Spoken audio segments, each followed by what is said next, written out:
أعوذ بالله من الشيطان الرجيم بسم الله الرحمن الرحيم يا داود إنا جعلناك خليفة في الأرض فاحكم بين الناس بالحق ولا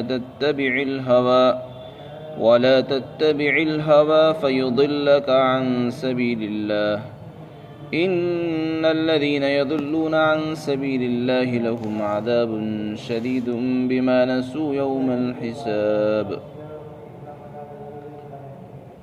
اے داؤد علیہ السلام، بے شک ہم نے آپ کو زمین میں خلیفہ بنایا ہے، یعنی اپنا نائب بنایا ہے، لہذا آپ لوگوں کے درمیان حق کے ساتھ فیصلہ فرمائیے اور نفس کی خواہشات پر مت چلیے، ورنہ وہ تم کو اللہ کے راستے سے گمراہ کر دے گی، بھٹکا دے گی۔ اور یقیناً جو لوگ بھٹک جاتے ہیں اللہ کے راستے سے، ان کے لیے سخت ترین عذاب ہے، کیونکہ وہ حساب کے دن کو بھول گئے ہیں۔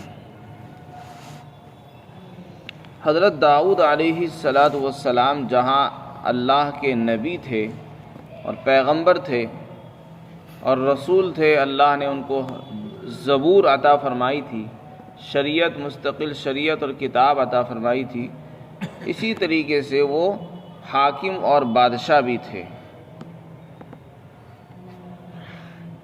اور حاکم اور بادشاہ ہونے کے ساتھ ساتھ وہ قاضی القضات بھی تھے، یعنی ایک طرف تو ان کے پاس انتظام تھا،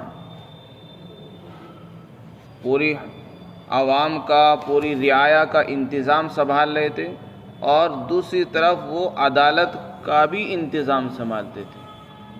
ہمارے زمانے میں حکام الگ ہوتے ہیں، پوری حکومت، پورے ملک کو چلانے والا حاکم الگ ہوگا، اور عدالت میں بیٹھنے والا قاضی اور جج وہ الگ ہوتا ہے۔ لیکن حضرت داؤد علیہ السلام کو اللہ تعالیٰ نے بیک وقت دونوں چیزیں عطا فرمائی تھی، نبی بھی تھے اور بادشاہ بھی تھے، اور ان بادشاہی انتظام کے ساتھ ساتھ قاضی بھی تھے، فیصلے بھی خود ہی فرماتے تھے، جیسے ہمارے یہاں سپریم کورٹ یا ہائی کورٹ میں فیصلے کے لیے جج ہوتے ہیں، چیف جسٹس ہوتے ہیں، اور قاضی القضات ہوتے ہیں، وہ فیصلے کرتے ہیں، اور کچھ لوگ حکومت کرتے ہیں، اور دونوں کے شعبے الگ الگ ہوتے ہیں، عدلیہ اور انتظام جو ہے الگ الگ ہوتے ہیں۔ لیکن حضرت داؤد علیہ السلام کو اللہ نے دونوں چیزیں بیک وقت عطا فرمائی تھی۔ اللہ کے رسول صلی اللہ علیہ وسلم کا بھی یہی حال کہ آپ جہاں ایک طرف اللہ کے نبی تھے، آپ جو ہے لوگوں کے درمیان فیصلہ کرنے والے بھی تھے۔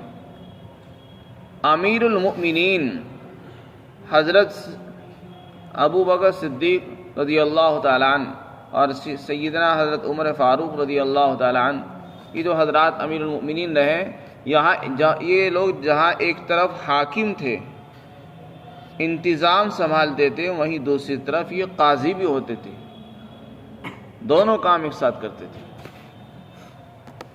تو اگر حاکم کی امانت اور دیانت داری پر اعتماد ہو اور بھروسہ ہو کہ وہ آدمی امانت دار ہے، دیانت دار ہے، تو اس کو قاضی کا عہدہ بھی سونپا جا سکتا ہے،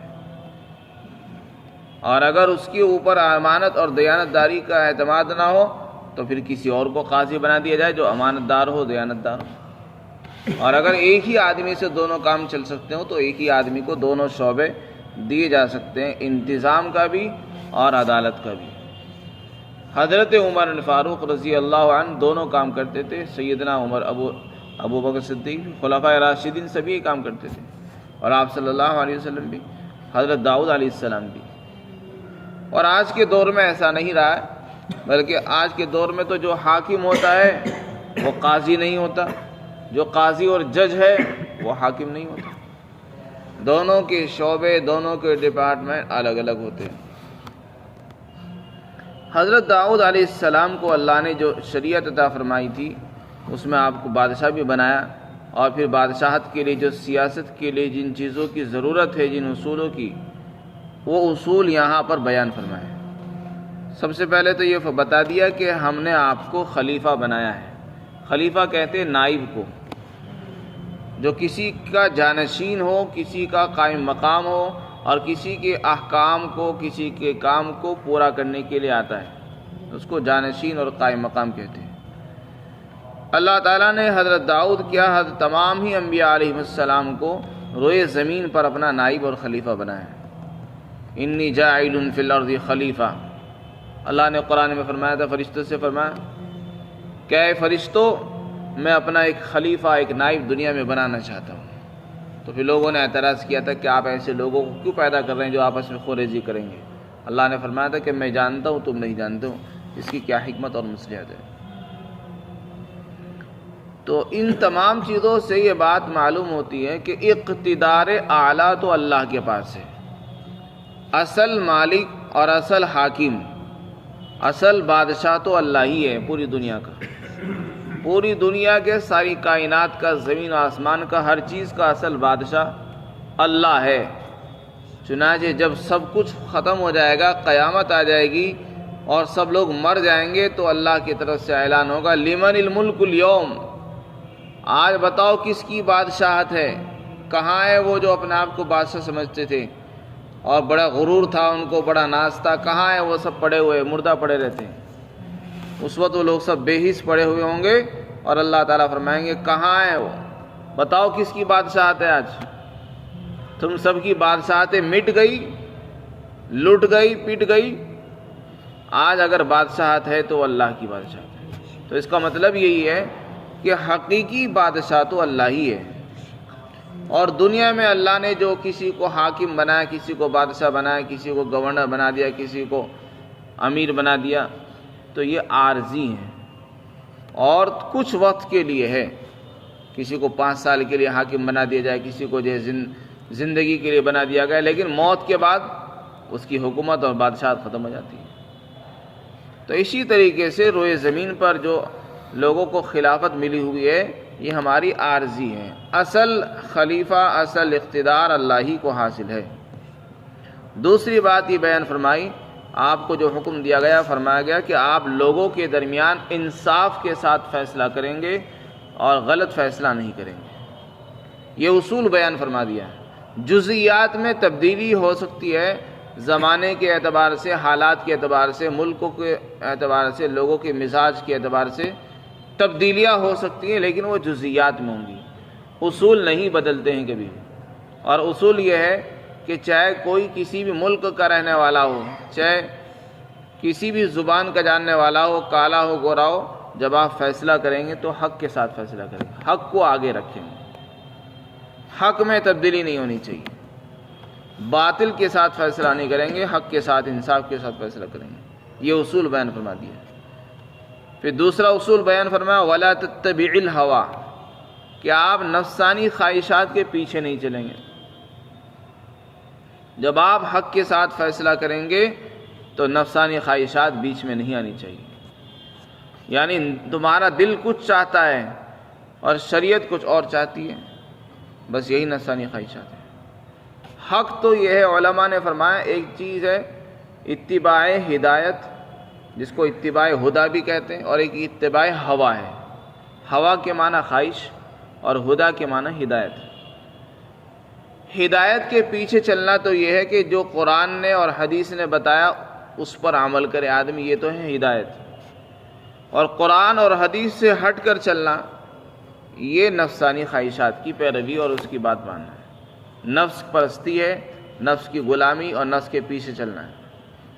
میرے دل میں یہ خیال آ رہا ہے کہ میں یہ فیصلہ اس طرح کروں اور یہ کام ایسے نہیں، یوں ہونا چاہیے، اور شریعت کہتے کہ نہیں یہ نہیں، یوں کرو۔ تو اگر میں شریعت کو چھوڑ کر اپنے نفس پر چلوں گا تو یہ نفسانی خواہش کہلائے گی، نفس کے پیچھے پیروی کہلائے گی۔ اور اگر میں اپنے نفس کی سوچ کو چھوڑ کر، اپنے تجربات کو چھوڑ کر اللہ کے حکم پر چلوں گا تو یہ اتباع ہدایت کہلائے گی۔ تو یہاں جو حکم دیا جا رہا ہے کہ آپ لوگوں کے درمیان حق کے ساتھ فیصلہ کریں، حق وہی ہے جو اللہ نے قرآن میں بیان فرمایا، جو رسول اللہ کے طریقے سے معلوم ہوتا ہے وہ حق ہے۔ اور ان دونوں کو چھوڑ دینا اور اپنے نفس پر چلنا یہ نفسانی خواہشات ہے۔ قرآن کریم میں اللہ نے جگہ جگہ فرمایا وَلَا يَجْرِمَنَّكُمْ شَنَآنُ قَوْمٍ عَلَىٰ أَلَّا تَعْدِلُوا، کہ کسی قوم کی دشمنی، کسی قوم سے بغض اور نفرت تمہیں اس بات پر آمادہ نہ کرے کہ تم اس کے ساتھ عدل و انصاف نہ کرو۔ مثال کے طور پر 2 آدمی تمہارے پاس فیصلہ کرانے کے لیے آئے، ایک آدمی تمہارا اپنا عزیز ہے، دوسرا تمہارا دشمن ہے جس سے تمہارا کوئی معاملہ تھا۔ اب تم نے جو فیصلہ کیا تو فیصلہ اس کے خلاف کر دیا جو تمہارا دشمن تھا، حالانکہ وہ حق پر ہے، لیکن اس بنیاد پر کہ تمہاری آپس کی رنجش چلی آ رہی تھی تو اس رنجش اور بغض اور نفرت کی وجہ سے تم نے اس کے خلاف ہی فیصلہ کر دیا، تو اس سے بھی قرآن نے منع فرمایا۔ اسی طرح فرمایا کسی کی رشتہ داری تم کو ظلم کرنے پر آمادہ نہ کرے، یعنی اگر تمہارا کوئی اپنا عزیز کوئی رشتہ دار آ جائے تو اس کی رشتہ داری کا خیال نہیں کرنا، بلکہ قرآن اور حدیث کے حکموں پر چلنا یہ ہدایت کی اتباع ہے، اور اپنے رشتہ دار کا خیال کر کے اس کے حق میں فیصلہ کرنا یہ نفسانی خواہشات ہے۔ اور اسی طرح کسی کی دشمنی کی وجہ سے اس کے خلاف فیصلہ کرنا یہ بھی نفس پرستی ہے، یہی اتباع ہوا کہلاتا ہے۔ خلاصہ یہ ہوا کہ قرآن و حدیث سے ہٹ کر کسی کی دوستی میں اس کے حق میں فیصلہ کر دینا، کسی سے رشوت لے کر فیصلہ کر دینا، کسی سے دشمنی کی بنیاد پر اس کے خلاف فیصلہ کرنا، یہ عدل و انصاف کے بھی خلاف ہے اور نفسانی خواہشات کی پیروی کہلاتی ہے۔ اسی سے اللہ نے قرآن میں منع فرمایا ہے کہ اگر ایسا کرو گے تو نظام درہم برہم ہو جائے گا۔ جب ظلم عام ہوتا ہے تو اللہ کی طرف سے رحمتیں برکتیں ختم ہو جاتی ہیں۔ فرمایا وَلَا تَتَّبِعِ الْهَوَىٰ، اور آپ جو ہے نفسانی خواہشات کی پیروی مت کریں۔ اسی طرح قرآن نے فرمایا یا ایھا الذین آمنوا کونوا قوامین بالقسط شہداء للہ، اے ایمان والو انصاف کو خوب قائم کرنے والے بنو، جب بھی کرو انصاف کرو اور اچھی طریقے سے انصاف قائم کرو، اور اللہ کے لیے گواہی دینے والے بنو، چاہے تمہاری گواہی چاہے تمہارا انصاف تمہارے اپنے ذات کے خلاف پڑ جائے، تمہارے والدین کے خلاف پڑے، تمہارے رشتہ داروں کے عزیزوں اور اپنوں کے خلاف پڑ رہا ہو، تب بھی اس کی پرواہ مت کرو کہ میرے رشتہ دار ناراض ہو جائیں گے، میرے والدین ناراض ہو جائیں گے، یا مجھے نقصان اٹھانا پڑے گا، اس کی پرواہ ہرگز مت کرو، بلکہ انصاف کو دیکھو انصاف کیا ہے۔ اگر اللہ یہ کہتا ہے کہ یہ حق پر ہے تو اسی کے ساتھ فیصلہ کر دو، اور تمہاری سوچ اور تمہاری رشتہ دار یہ کہہ رہے کہ نہیں اپنے رشتہ دار کا خیال رکھو، اس کی طرفداری کرو، اس کا ساتھ دو، تو اس کا فیصلہ نہیں کرنا آپ کو۔ قرآن نے فرمایا کہ انصاف کے ساتھ فیصلہ کرو، تو یہ اصول قرآن کریم نے بیان فرمایا۔ وَلَا تَتَّبِعِ الْهَوَىٰ، اور خواہشات نفسانی کی پیروی مت کرنا۔ اگر ایسا کرو گے یعنی ہدایت کو چھوڑ کر خواہشات پر چلو گے، رشتہ داروں کی رشتہ داری کا خیال کر کے ان کے حق میں فیصلہ کرو گے، لوگوں سے رشوتیں لے کر ان کے حق میں فیصلہ کیا، کسی نے پیسے زیادہ دے دیے اس کے حق میں فیصلہ کر دیا، کسی نے کم دیے اس کے خلاف فیصلہ کر دیا، کسی نے پیسے نہیں دیے اس کے خلاف فیصلہ کر دیا، اور کسی سے آپ کو نفرت اور دشمنی دی اس کے خلاف فیصلہ کر دیا ہے، اگر ایسا کرو گے تو یہ نفسانی خواہشات تمہیں لے ڈوبے گی، تم کو اللہ کے راستے سے ہٹا دے گی۔ بہت بڑی وعید ہے، فرمایا اگر ایسا کرو گے یہ ظلم ہے، اور اس کے نتیجے میں تمہاری آخرت برباد ہو جائے گی، اللہ کے راستے سے دور ہو جاؤ گے۔ لہذا لالچ مت کرو، دنیا کے پیسوں پر انصاف کو ہاتھ سے مت چھوڑو، انصاف کے دامن کو پکڑے رکھو۔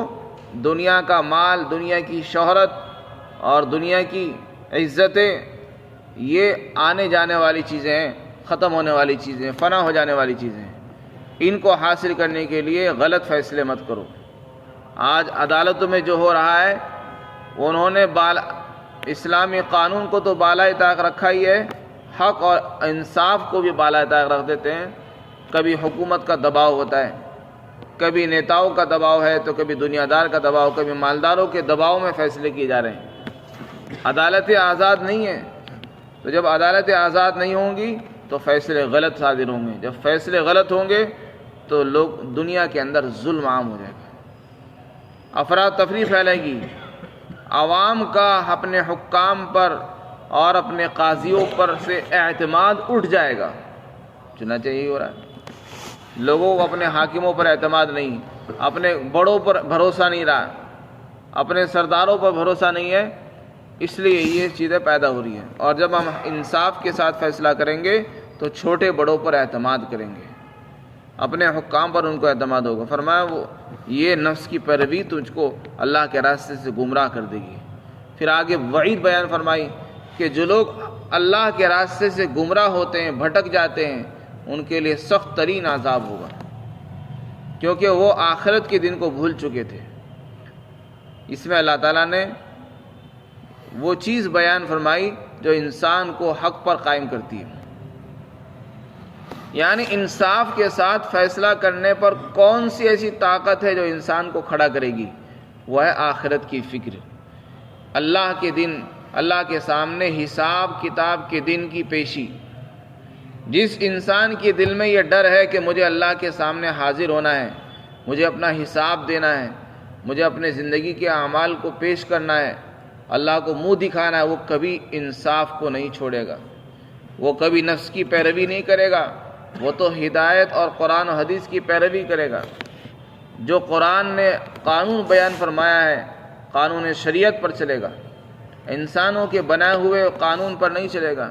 اللہ نے قانون بنایا ہے، وہی قانون بنانے والا ہے، انسان اس کی تشریح کرنے والا ہے۔ تو انسان رشوت لے کر جو غلط فیصلے کرتا ہے یا طرفداری میں جو فیصلے کرتا ہے، وہ جب کرتا ہے جب اس کے دل میں آخرت کا ڈر نکل جاتا ہے، خدا کی طاقت کا استحضار اس کو نہیں ہوتا، تب جا کے یہ چیزیں پیدا ہوتی ہیں۔ اسی کو قرآن کہہ رہا ہے کہ یہ لوگ بھول گئے تھے حساب کے دن کو، اس لیے ان کو عذاب ہوگا۔ اگر یہ نہ بھولتے تو غلط فیصلے نہ کرتے، جب غلط فیصلے نہ ہوتے تو ان کو عذاب بھی نہ ہوتا۔ تو خلاصہ یہ نکلا کہ انسان کو جب اللہ تعالیٰ حاکم بنائے اس کو بہت ہی سوچ سمجھ کر کام کرنا چاہیے۔ ساری دنیا اگر اس سے ناراض ہو جائے، اس کی پرواہ نہ کرے، اللہ ناراض نہیں ہونا چاہیے۔ لا طاعۃ لمخلوق فی معصیۃ الخالق، کسی مخلوق کی فرما برداری اللہ کو ناراض کرنے کی صورت میں جائز نہیں ہے۔ اگر ساری دنیا مخالف ہو جائے، آپ کو یہ خطرہ ہو کہ مجھے لوگ ہٹا دیں گے، میرا ٹرانسفر ہو جائے گا، مجھ کو عدالت سے نکال دیا جائے گا، تو اس کے لیے تیار ہو جاؤ۔ نوکری چلی جائے اس کی پرواہ مت کرو، لیکن انصاف کو ہاتھ سے جانے نہ دو، کیونکہ جو عزت اللہ تعالیٰ آپ کو دے گا وہ آپ تصور نہیں کر سکتے۔ دنیا والے آپ کو عدالت کی کرسی سے ہٹا دیں گے، لیکن وہ آپ کی روزی بند نہیں کریں گے۔ روزی کا وعدہ اللہ کے ہاتھ میں ہے، روزی کا وعدہ اللہ نے کیا ہے، انسانوں نے نہیں کیا ہے۔ انسانوں کے ہاتھوں میں رزق نہیں رکھا اللہ نے۔ اگر انسانوں کے ہاتھوں میں رزق ہوتا تو پھر تو معلوم نہیں کتنے انسان بھوکے مر جاتے ہیں۔ یہ اللہ کا بہت بڑا کرم ہے کہ اللہ نے روزی اپنے ہاتھ میں رکھی ہے، ورنہ تو لوگ اسی چیز کو مجبوری بنا کر لوگوں کو غلط چلانے پر مجبور کر دیتے۔ اللہ تعالی ہم سب کو عمل کی توفیق عطا فرمائے۔ وآخر دعوانا الحمدللہ رب